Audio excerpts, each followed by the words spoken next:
¿Qué tal? Saludos, muy buenas noches, bienvenidos a Vía V. Baltar gana el primer asalto. La Fiscalía de Ourense ha decidido archivar la denuncia presentada contra el presidente de la Diputación de Ourense por una mujer que lo acusaba de haberle ofrecido un puesto de trabajo a cambio de sexo. La diputada del Partido Popular, Paula Prado, ha sido la encargada de defender hoy en el Parlamento el trabajo de la Fiscalía. Non estaba invernando, senón que estaba investigando. Por tanto, señorías, non podemos falar de responsabilidade en tanto non se demostre que as acusacións son certas. Pablo Carballo, muy buenas noches. Buenas noches. El BNG no ha sido tan comprensivo como el PP con el fiscal Florentino Delgado. Sí, por cierto, que la mujer ha presentado denuncia también en las últimas horas en el juzgado y lo decía, se ha pasado en el Parlamento de Galicia porque allí la diputada del Bloque Nacionalista Galego, Teresa Paz, ha puesto en duda la neutralidad de la Fiscalía de Ourense. Lo ha hecho de esta forma. A min a credibilidade da Fiscalía instrumentalizada polos Partido Popular e a deste fiscal en concreto que ten moita relación co hipódromo de Vilamarín da Deputación Provincial de Ourense tampouco me supón ningún problema. Por lo que no han logrado años de convivencia política entre Abel Caballero y la Xunta de Galicia, a la gresca continua, lo ha conseguido en apenas unas horas la anulación del Plan General Urbanístico de la ciudad olívica. Hoy, reunión entre el propio Caballero y la conselleira de Medio Ambiente, Beatriz Mato, para intentar avanzar en unas negociaciones que acaben cuanto antes con la situación de inseguridad jurídica en la que se queda Vigo. Muy buena sintonía en el encuentro, que queda reflejada en el momento de las valoraciones. Fíjense en los gestos entre ambos tras la reunión.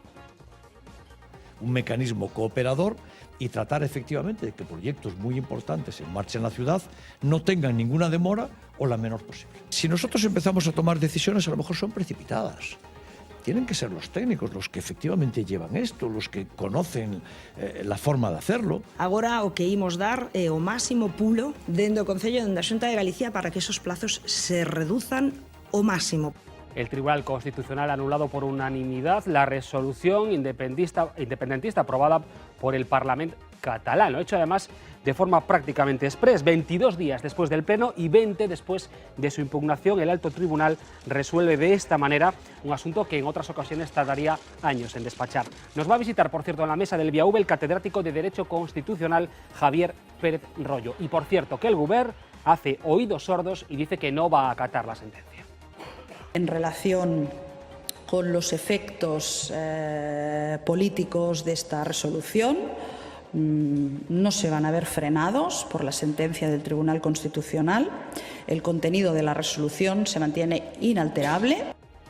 Mariano Rajoy ha vuelto a liarse en una de esas tautologías a las que nos tiene acostumbrado, pero bueno, no ha sido el único, porque en las últimas horas hemos visto pasar un mal momento también a la concejala de Medio Ambiente del Ayuntamiento de Madrid, Inés Abanés, cuando pretendía explicarnos la contaminación en la capital del Estado.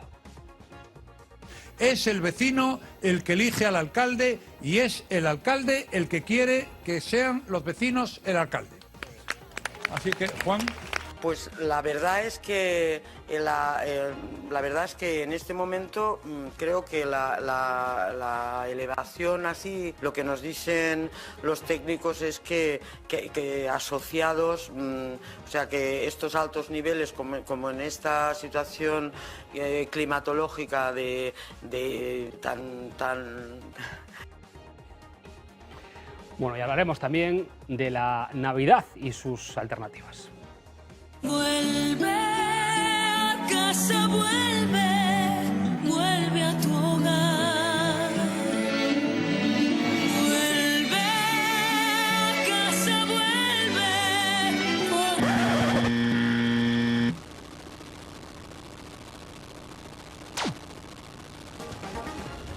Carlos Aymerich, muy buena noche. Hola, Fernando noite, Sánchez Salinero, muy buenas noches. Hola. José Luis Barreiro Rivas, muy buenas noches. Buenas noches, ¿qué tal? Miguel Anxo Bastos Boubeta, muy buena noche. Muy buena noche. Bueno, como decíamos, la noticia, o una de las noticias de esta semana tiene que ver con el Ayuntamiento de Vigo, esa decisión del Tribunal Supremo de anular el Plan General de Ordenación Urbana. Hoy hemos visto en muy buena sintonía a los representantes municipales del Concello de la Ciudad Olívica, Abel Caballero, acompañada de la concejala que en su día fue conselleira de Ordenación del Territorio, y a la conselleira del ramo, la responsable actual de urbanismo, Beatriz Mato. Están viendo el momento en el que se saludaban, todo buenas palabras y disposición entre ambos para que este vacío en el que entra el urbanismo de Vigo se solucione cuanto antes. Un mecanismo cooperador y tratar efectivamente de que proyectos muy importantes en marcha en la ciudad no tengan ninguna demora o la menor posible. Si nosotros empezamos a tomar decisiones, a lo mejor son precipitadas. Tienen que ser los técnicos los que efectivamente llevan esto, los que conocen la forma de hacerlo. Yo entiendo que esta reunión es la del impulso político. Os plazos da ordenación do noso territorio, vostedes coñecen ben que son plazos longos sempre no tempo.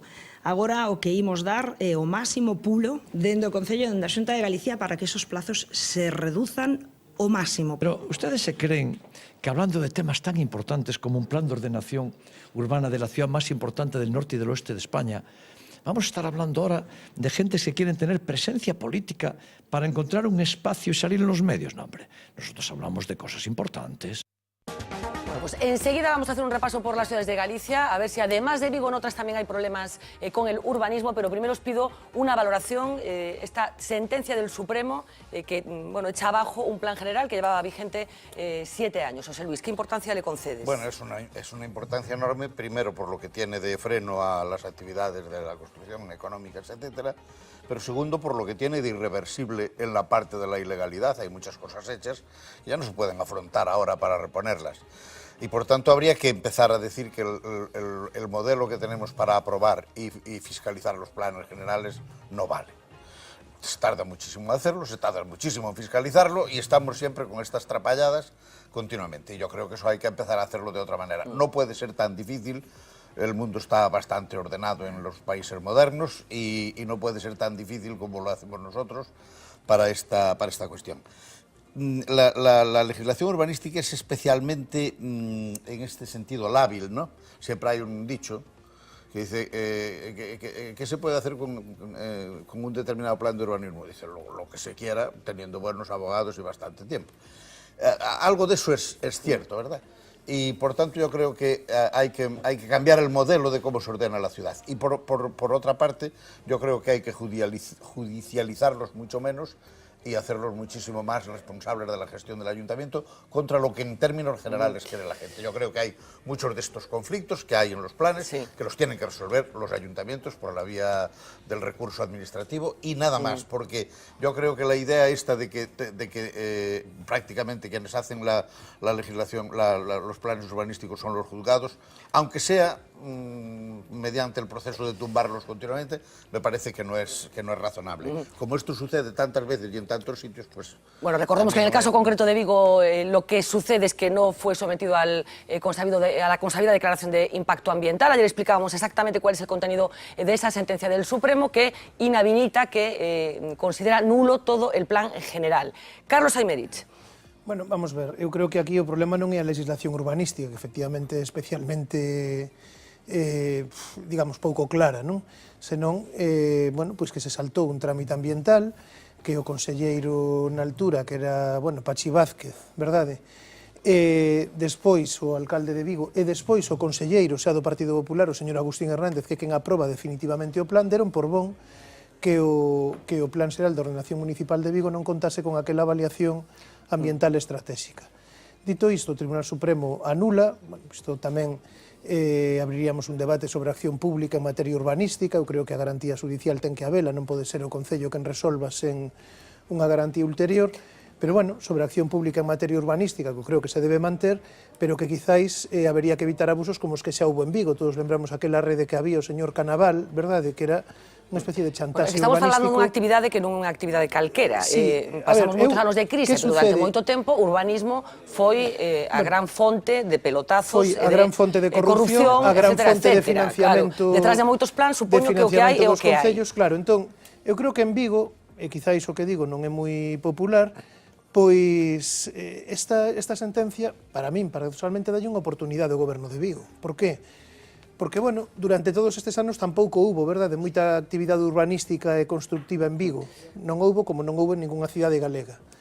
Bueno, pois agora pon nas mans do goberno e nas mans do conxunto da cidadanía de Vigo a posibilidade de facer un novo plan aprendendo de todo o que decíamos. Que claro, un plan do ano 2008 no ano 1 da crise, seguramente todas estas leccións que agora sabemos de como non hai que facer as cousas non estaban aplicadas. Entón, agora hai que darlle marcha atrás, hai que retrotraer o momento en que se fai a declaración ambiental estratégica. Eu espero que non se faga só iso, non? En calquer caso, é certo que todos os asentes involucrados nesta actividade económica importante, nun momento de normalidade económica, no caso de que exista, bueno, están preocupados polo paréntese que de momento se abre, que vaise paralizar, calcúlase que un par de anos, bueno, a expansión da cidade con cousas tan concretas como esa extensión de Citroën, que non é cousa menor, e que tamén se ve afectada por esta suspensión. Pero eu creo que ese suspensión. tipo de cuestións nas que hai un gran consenso non deberían ter por que esperar por un plan xeral. Volvese o plan xeral anterior e pode haber unha modificación, verdade, dese plan xeral e un desenvolvimento do plan parcial o que afecte esa actuación concreta. Seña, quero decir, eu creo que dá unha oportunidade nunha situación completamente distinta e con moitas leccións aprendidas para non volver a cometer os erros que se cometeron. Fernando. Yo también estoy de acuerdo con Carlos. Eso de sacar del control de los jueces el tema del urbanismo me parece que es correr unos riesgos enormes. Vamos a ver, si ha habido un puesto por el que había bofetadas por estar en todos los ayuntamientos de España, era el concejal de urbanismo. ¿Por qué? Porque era el vehículo de la corrupción. Si le sacamos el control de los jueces y lo tenemos que resolver vía administrativa por parte de los ayuntamientos, que ya vemos cómo se las gastan, pues entonces estamos perdidos. Es que, bueno, si ya aceptamos eso, pues ya vamos a acabar aceptando todo. Y luego me sorprenden las actitudes, al margen de que efectivamente veo que las administraciones, entiendo que tienen que colaborar de la forma más rápida y eficiente para que los ciudadanos no se vean perjudicados, la ciudad como tal. Pero bueno, parece que síndrome... Esta luna de miel de Claro, repentina. este síndrome de Estocolmo de la consellera que llega allí casi a hacerle la ola a un tío que les ha estado machacando, ridiculizando, obstaculizando todo lo posible con el hospital, con lo otro y tal y cual. Oye, macho, y esto de lo que decía ayer Abel Caballero, creo que era ayer, dice, aquí vamos a centrarnos en las soluciones y no en los culpables. O sea, esto sale gratis. O sea, una cosa que va a costar millones de euros. O sea, millones. O sea, te equivocas en una cosa que es de 100.000 euros y es un escándalo de la leche. Esto va a costar millones, más los daños derivados, más millones. Esto sale gratis. O sea, esto aquí no se come nadie nada, ¿no?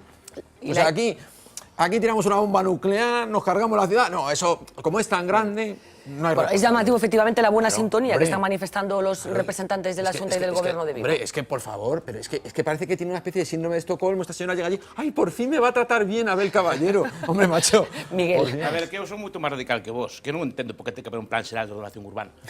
Non, es así de parte. Sabe por qué? Porque en moitos países do mundo non o hai e non pasa nada. A planificación é indicativa, non é regulativa. É dicir, simplemente a través de impostos, dice, pues, si construyes aquí vas ter os impostos máis altos, aquí máis, pero non te prohíben facer. Aquí está unha especie de residuo do socialismo, no sentido de que hai que planificar o urbanismo, que hai un serie de señores que dicen que a propiedade, o uso da propiedade, determinan eles cual é, é dicir, ti tes unha propiedade, e ahora podes urbanizar, ahora non podes urbanizar. O sea, a idea é que cada un faga o que lle pete no chan que queira. Sí, sí. Porque eso é o contrario, non é externalidades. O contrario é determinar, como ese señor pode determinar, e por criterios estéticos, porque eu estudio políticas públicas, o profesor de políticas públicas é a única política pública que non ten ningún tipo de justificación de corte social nin nada por el estilo, simplemente é por criterios estéticos. E iso non acabo de entender eu. De abastecimiento. Sí, Hombre, que no. Estético, simplemente y de abastecimiento. porque un terreno se determine verde urbano, puedes son criterios de sustentabilidade. No.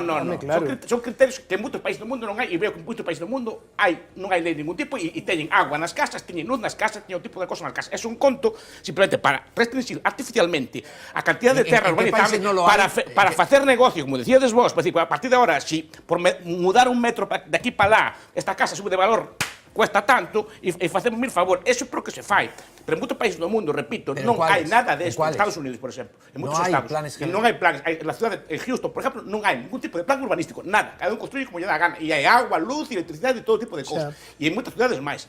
Como yo un pouco máis estrictos, pero desde logo nada parecido que hai en España. En España é unha cosa socialista que quedan dos antigos planes del Gosplan e do Plan que se aplican ao urbanismo. Bueno, pues deixádeme, despois comentamos a proposta de Miguel Anxo, que como sempre é un pouco diferente a do resto, pero imos ao plato informativo. Suxía fixo un repaso polas 7 cidades galegas para ver se esta situación que se abre en Vigo, bueno, pues é semellante o que se está a vivir noutras das localidades do país. Uxía, adiante.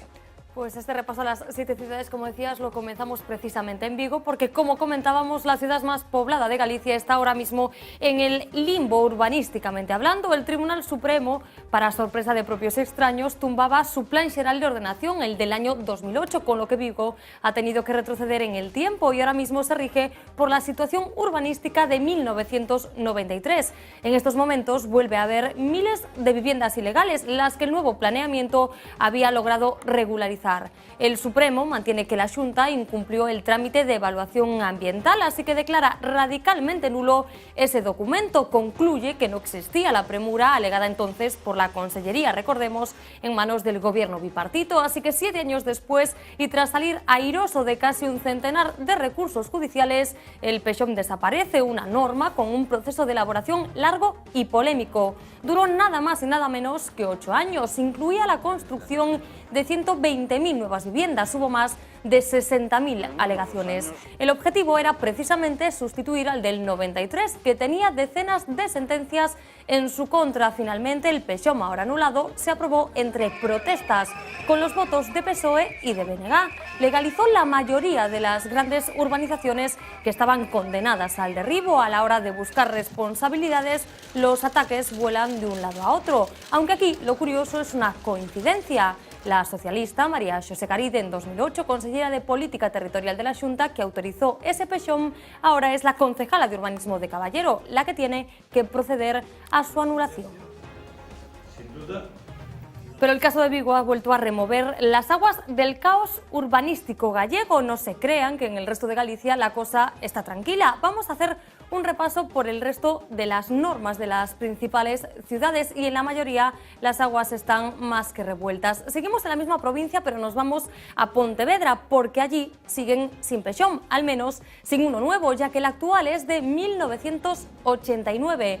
En estos momentos se trabaja en la redacción de otro Plan Xeral, un asunto que casi acaban de retomar después del palo de 2010, cuando la Xunta paralizó la propuesta después de que el Ayuntamiento se gastase más de 1 millón de euros en estudios para su elaboración. Se quedó en un cajón tras 8 años tramitándose. El gobierno gallego lo rechazó por 2 motivos principales. No se recogían los terrenos de Ence como zona industrial y por entender que había un exceso de edificabilidad.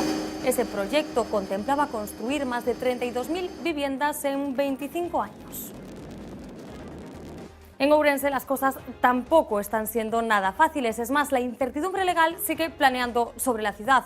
Porque escuchen, su Plan Xeral de Ordenación Municipal del 2003 fue anulado por el Tribunal Supremo en el año 2011. Eso dejaba a la ciudad rigiéndose por el Plan General del 86, hasta que la Xunta aprobó unas normas provisionales vigentes en la ciudad desde hace 4 años. La cosa no se queda ahí porque el propio Tribunal Superior de Galicia ha tenido que preguntar al Constitucional si esas normas se ajustan a la ley. Mientras, el gobierno local, ahora en manos del PP, trata de buscar apoyos para aprobar un nuevo PEXOM en 2016, un documento elaborado por el anterior gobierno del PSOE y que recibió 6.000 alegaciones. Y es que cientos de edificios de la ciudad se quedaban fuera de la ordenación. Ahora, con las modificaciones en marcha, los grupos en Ourense tienen que ponerse de acuerdo. Después, todavía habrá que remitirlo a la Xunta. Sería el primer PEXOM legal en Ourense en 3 décadas. Y nos vamos ahora a Lugo, donde parecía que todo estaba ya casi atado hasta ahora. Después de muchas idas y venidas, el PEXOM actual se aprobó en el año 2011. El gobierno autonómico le dio el visto bueno al 95% del plan general y hoy en día aún queda pendiente otro 5%. Eso después de, atención, el documento inicial presentado en 2004, que la Xunta rechazó por contener más de 100 ilegalidades. En 2006 se sometió a exposición pública otro documento que recibió cientos de alegaciones de los lucenses. 2009 la Xunta lo vuelve a rechazar. Se vuelve a rehacer el plan que finalmente se aprobó, como decíamos, en 2011 a medias. Ahora, por si fuera poco, ese PEXOM vuelve a estar en manos de la justicia por la denuncia presentada en este caso por el grupo Alternativa Cidadá de Esquerdas de Lugo. Y todavía nos quedan las 3 ciudades de la provincia coruñesas en las que solo Santiago se libra de los problemas. A Coruña aprobó su plan en el año 2013, el anterior era de 1998. Recibió 27.000 alegaciones y tuvo que ser modificado parcialmente. Ese quinto plan de la historia de la ciudad prevé la construcción de 32.000 nuevas viviendas. También duplica los espacios libres y zonas verdes en relación al anterior. Luego pondremos algunos ejemplos concretos de lo que supone esa norma en una urbe marcada por el urbanismo de pleitos. Y terminemos este recorrido en Ferrol, que en estos momentos se rige por un plan del año 2000. A finales del pasado 2014, el por entonces regidor Rey Varela firmó un contrato por casi 900.000 euros. El objetivo es actualizar también este pechón para adaptarlo a la nueva Ley do Solo. El plazo máximo dado era de 6 años, así que todavía hay margen hasta 2020.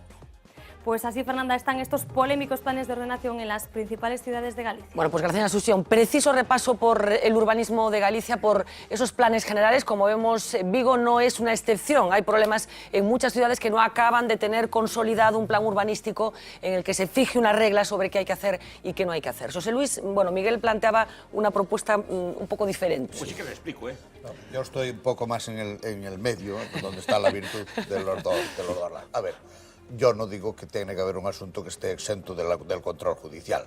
Lo que digo es que no puede haber una ley tan farragosa donde nadie sepa lo que se puede hacer ni lo que no se puede hacer. Pero eso es distinto. No, hombre, claro, es que es lo que digo, lo otro lo has dicho tú. No, lo dijiste tú, que había que sacarlo del ámbito judicial y que se resolviera de forma administrativa dentro... Oye, perdona. A ver, no estoy diciendo que haya que sacar los conflictos del ámbito judicial. A ver, no estoy diciendo que haya que sacar los conflictos del ámbito judicial, sino que hay que sacar la idea de que solo hay una norma para España, que todas las ciudades lo tienen que resolver igual, sean marítimas o sean de la cima de la montaña, sean pueblos históricos o sean ciudades industriales, y que los ayuntamientos no tengan prácticamente nada otra cosa que hacer que pasarse 10 años viendo cómo encajan su ciudad en un plano que sirve para todo. Ahí estás sacando de esa ecuación el asunto que se comentaba aquí. Bien, pero ahora ahí corrupción ha estado detrás de muchos... A ver, vamos a ver. ¿No crees? Solo te voy a hacer una pregunta. ¿Tú crees que muchos de los problemas que existen no es para dar cabida a toda la corrupción que hay? Que si se hiciera con criterios objetivos y más objetivables... No, ¿tú crees que no? No, claro, por una razón muy sencilla que te voy a demostrar, espero, en 2 palabras. A ver, toda la corrupción esa que decís tuvo lugar en el urbanismo más reglado del mundo y más judicializado del mundo. Porque la regla y la judicialización son justamente el terreno donde flotan los pillos. ¿O es que tú te crees que vendiendo alcohol si no está prohibido te haces rico? Tú te haces rico vendiendo alcohol si está prohibido. Te hace rico vendiendo drogas si está prohibida. Y te hace rico con el urbanismo si nadie puede hacer nada y tú le puedes ir dando la... Efectivamente, ¿no? Claro, efectivamente. Que el hecho a ver, ¿de qué estamos hablando? Claro. A ver, déjame decir. A ver, toda la corrupción viene justamente explicada porque hay una hiperregulación absolutamente abstrusa e imposible de ordenar. Y que no se le puede dar, por ejemplo, hay casos como el centro de Ferrol, que se cae y no hay ninguna manera posible de darle solución, no hay ninguna, solo se la puede dar a Amancio Ortega, comprándolo todo y haciendo un paraíso para ellos. Es el único. Porque no pero por las limitaciones para edificar ahí, para intervenir. Para reconducir a situaciones habitables y económicamente abordables. Por exceso de protección. Por exceso de protección. Claro, por exceso de regulación. Como el resultado estético es absolutamente deplorable, yo le decía un día a Gerardo Estévez, que me parece que fue el que dejó mejor ordenado el urbanismo en Santiago, yo le decía, a ver, algo tiene que estar pasando, yo estaba todavía en la Junta, algo tiene que estar pasando ¿para qué? Si nosotros encargásemos un equipo de arquitectos de todo el mundo para hacer las periferias de nuestras ciudades más feas, sería imposible. No se puede hacer peor. Por tanto, hay que empezar a preguntarse qué estamos aplicando, qué norma estamos aplicando, con qué sentido y con qué... Claro. Y luego hay otra cosa. Y luego hay... Espera, que me falta la última. Espera, que me falta la última. Y luego queda la última. Y es que como este país está lleno de casas derribadas por una chorradita, es decir, un chalet en Los Ribeiro, y de edificios de 18 plantas que no le toca a nadie y están sentenciados en sentencia firme para ser derribados y no los derriba nadie, pues habrá que pasarle también, habrá que hacer algunas preguntas a los juzgados. Bueno, es que efectivamente, esto es lo que digo. Too big to fall, en el caso del urbanismo, yo creo que se puede aplicar claramente, ¿no? Te tiran la casa de reza, pero no tiran el... Y de ahí extraemos que lo tenemos que sacar del juzgado porque se hace mal, y de ahí extraemos que porque haya normas y las utilicen los pillos, que no haya normas. A ver, vamos a ver. Eu creo que o que sucedeu co urbanismo, eu entendo a teoría que defenden máis ou menos, e non estou creando, digamos, ou intentando recrear as vosas palabras, senón é así, corresídeme. Temos algunha pequena... Bueno, hai algún matiz. No, pero vamos a ver, hai unha teoría sobre a corrupción que di que se non houbese regulación e se non houbese en concreto discrecionalidade non habería corrupción, é dicir, que a corrupción ven de que existe intervención pública, sen intervención pública non hai corrupción. Non estou en absoluto de acordo. Estamos vendo, precisamente, a crise que estamos padecendo é a crise da desregulación. Claro, a crise da desregulación estamos padecendo... Home, claro, desregulouse o sector financeiro e logo houve que rescatalo. E tivemos toda esa corrupción, verdade, no sector privado. Bueno, pero estamos vendo que pasa José Luis. No, pero sabes que sucede? No, o que sucede, perdón, o que sucede... Perdón, yo no estoy hablando de regulación toda, estoy hablando de hiperregulación. O que sucede no urbanismo, a ver, desregularse se intentou. Fixo Aznar co decreto lei en canto chegou en suño do ano 96 e logo coa lei do solo estatal do 2008, perdón, do ano 98, o que fixo foi desregular absolutamente todo. Todo solo era urbanizable. Sí, claro. Todo solo era... Sí, todo solo era urbanizable. A partir de aí, veu, verdade, a burbulla que despois reventou. Cal é o problema? O problema é que se fan planos xerais de ordenación municipal esquecendo cales deben ser as finalidades. Eu creo que hai un desenfoque absoluto. Eu non estou de acordo con ese enfoque do bonitismo e do feísmo. Non. Vamos a ver, a ordenación urbana e a ordenación do territorio terá que ir, e ademais é o que está na Constitución, pasa que, como non é o artigo 2, ninguén terá que haber un urbanismo non especulativo, dice, verdade? Unha vivenda digna, e todo iso esquécese. Temos as cidades cheas de vivendas baleiras, non hai ningunha política para ocupalas, e dice que hai que facer 40.000 vivendas máis. Eu escoitaba onte o presidente dos promotores, ten que ver co urbanismo, claro que ten que ver co urbanismo. Imos poñer algún exemplo, José Luis falaba... Perdón, só unha cousa, quen está facendo realmente os plans? Promotores e grandes industrias. Iso é o que está pasando. Ese é o momento porque decía José Luis efectivamente que non se entende moi ben que se sea moi estricta na aplicación das sentenzas judiciais cando se trata de pequenas casiñas e non se aplique a lei de sentenzas de derrubo que hai firmes e que non se aplican. Eso va por la pasta. Eso va por la pasta. Pode quebrar el ayuntamiento si se derriban determinadas cosas. Y entonces se arregla. Y cuando es un señor pequeñito que pasaba por allí, entonces se enseña que a la justicia no se le... Mandamos la piqueta. Pablo Carballo va a hacer un pequeño repaso por algunos de los hitos, de los símbolos de este extraño urbanismo que a veces tenemos en Galicia. Sí, de esos puntos conflictivos en las principales ciudades. Vamos a empezar por Vigo, y ya que ahora nos devuelven al plan de 1993 precisamente, y por diferentes casos que quedan en una especie de inseguridad jurídica porque habían sido legalizados con este último plan general. Todos, como apuntaba José Luis, con sentencia firme de derribo, en el caso de Vigo, los que vamos a ver por parte del mismo Tribunal Supremo que ahora anula el plan urbanístico. Bueno, vamos a empezar viendo el caso de las Torres Eiffel. En García Barbón, pleno centro de Vigo, acoge la sede del Club Financiero. El Supremo ordena al Tribunal Superior que rejuzgue su construcción después de apelar a su derribo. Y el Tribunal gallego, el Alto, acepta la pretensión del Concello de declarar inejecutable esa sentencia. Otro caso, seguimos en la ciudad olívica, el de Finca do Conde, en plena Gran Vía. Se levantan dos torres junto al mayor centro comercial de la ciudad. El Supremo declara ilegales la construcción de esas dos torres que alojan a 230 propietarios. El Concello las legaliza modificando este último Plan General de Ordenación Municipal. En Vigo seguimos, el Piricoto, la colina de Castrelos. Su licencia fue aprobada en 1991 con el gobierno de Manuel Soto. El Supremo exige reiteradamente su derribo, de forma firme tras haberlo declarado ya ilegal el Alto Tribunal gallego por su grave impacto paisajístico. El Concello valora en más de 40 millones de euros las indemnizaciones a los 96 propietarios de esas viviendas. Un caso más, seguimos en Vigo, Jacinto Benavente, la urbanización que están viendo. El Supremo ratifica esa orden de derribo, afectados 170 propietarios y la juguetería que están viendo. El Concello evita la sentencia modificando ese plan que ahora queda derogado. En Vigo, un caso más, el de los apartahoteles de Samil, también con sentencia firme del Supremo. Ordena su derribo y los afectados han logrado de momento un aplazamiento por parte del Concello. Se construyeron con una licencia que era para actividad hotelera y acabaron siendo 200 viviendas. La mayor parte de ellas están ocupadas. Nos vamos hasta A Coruña, también con sentencia del Tribunal Supremo. orden de derribo para el edificio de Conde de Fenosa. Las dimensiones del patio están fuera de la ley, un litigio que se prolongó, por cierto, desde su propia construcción. El informe pericial del Concello cifra en 45 millones de euros su derribo. Advierte de la posibilidad de quiebra del Ayuntamiento en el caso de tener que acometerlo. Seguimos en A Coruña. El parque ofimático, otro de los casos conflictivos. Las expropiaciones se remontan a principios de la década de los 90. Siguen las protestas al día de hoy. El Tribunal Superior de Justicia de Galicia en 2010 concluye que la Xunta tenía que devolver los terrenos a los propietarios por haberle dado un uso distinto al motivo por el que los había expropiado. El proyecto fue modificado, ahora continúa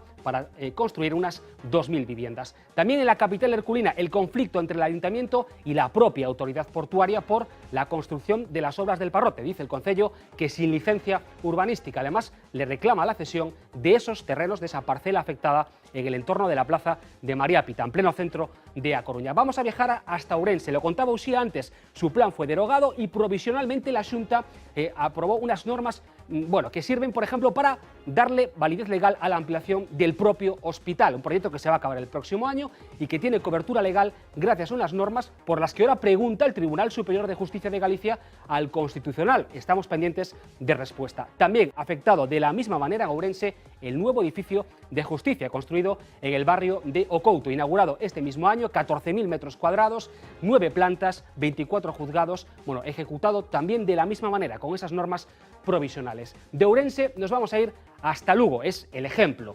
paradigmático. O Garañón además tiene encausados en la justicia imputados a Gómez Besteiro y a López Orozco, afectados con esta causa. El proyecto se aprueba un 31 de diciembre, día de fin de año, en un pleno extraordinario y justo un día antes de que se modifique la Ley de Ordenación Urbanística de Galicia que lo invalidaba. De Lugo vamos a viajar a Pontevedra. ENCE es el principal foco de discusión. De hecho, su aprobación en 2010, como apuntaba Uxía, queda en el aire porque el Concello no acepta la obligación de la Xunta de considerarlos terrenos industriales. Vuelve a estar la polémica sobre la mesa. De Pontevedra nos vamos a ir a Santiago. Ahí el gobierno de Agustín Hernández aprueba el año pasado la revisión del plan del casco histórico, que data de 1997. Dice que desde entonces más de 3.000 vecinos han tenido que abandonar el casco bello por su propia situación, a pesar de que la población de Santiago se mantiene. Bueno, el nuevo gobierno municipal, el actual, ha paralizado, por cierto, las licencias hoteleras en el interior de este casco bello.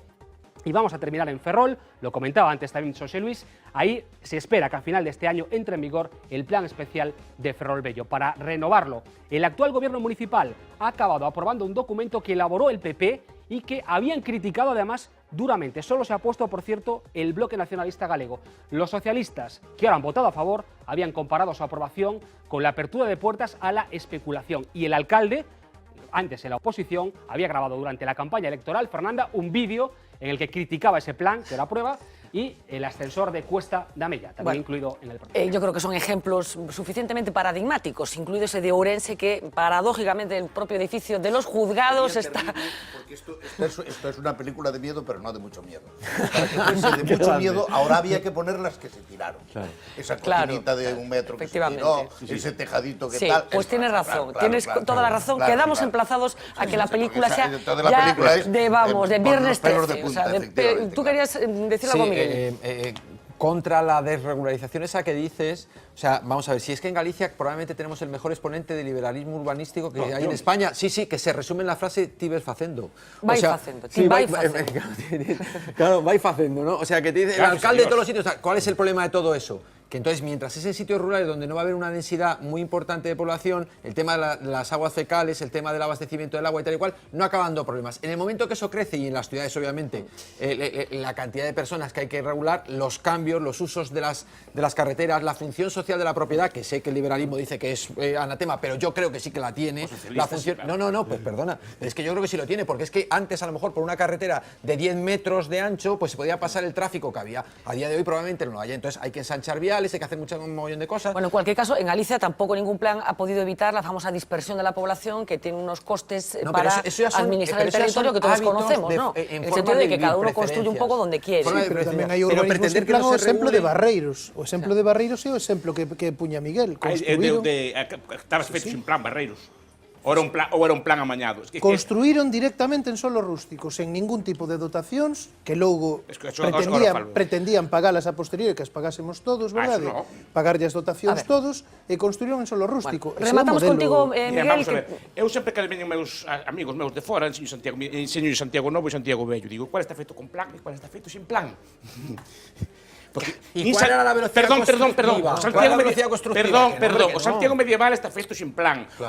Londres, o medieval está feito sin plan. París está feito sin plan e Venecia está feito sin plan. Pero a presión urbanística non era mesma. Por eso son bonitos.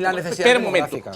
O Santiago tal bonito como é, a día de hoxe, non podría ser feito. Por exemplo, porque a praza do Obradoiro hai un edificio neoclásico, hai barrocos e hai románicos. Se fora hoxe, non se faría. Só sociedades enfermas como a nosa permiten eso, se odian a sí mismas e odian todo o que sea, o que fan elas, todo o que sea moderno.